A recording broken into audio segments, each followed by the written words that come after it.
Wakil Presiden RI ke-13, Maruf Amin meresmikan kawasan makam KH Mahfudz Salam sebagai kawasan wisata religi yang terletak di dalam benteng Fort Willem I Ambarawa.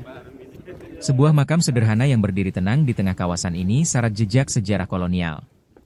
Dalam kesempatan itu, Maruf Amin mengusulkan KH Mahfudz Salam sebagai pahlawan nasional.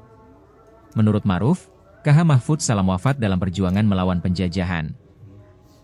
Informasi sejarah yang dihimpun, ulama asal Jawa Tengah itu meninggal dunia pada Jumat, 4 Rabiul Awal 1364 Hijriah atau bertepatan dengan 17 Februari 1945, setelah ditahan di Benteng Willem I.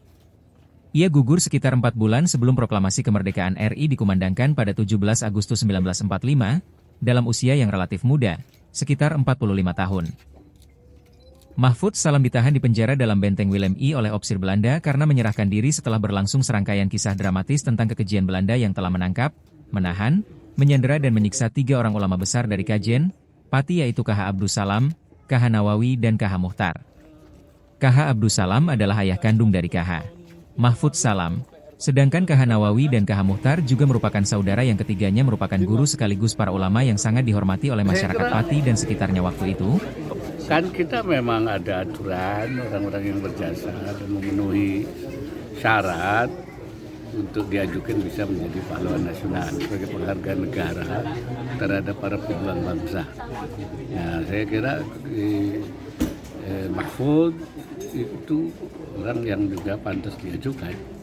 Nah, beliau adalah pejuang bangsa dan jelas beliau meninggal dibunuh oleh Belanda dalam rangka memperjuangkan negara dan bangsa. Ini menjadi patut kalau itu juga diusulkan. Karena itu menurut saya ya layak. Dan juga orang-orang yang seperti beliau. Terus dengan adanya peresmian ini mungkin menjadi salah satu destinasi wisata religi atau seperti apa? Ya, saya kira yang tadinya tentu bukan apa-apa dan tidak menjadi nilai apa-apa.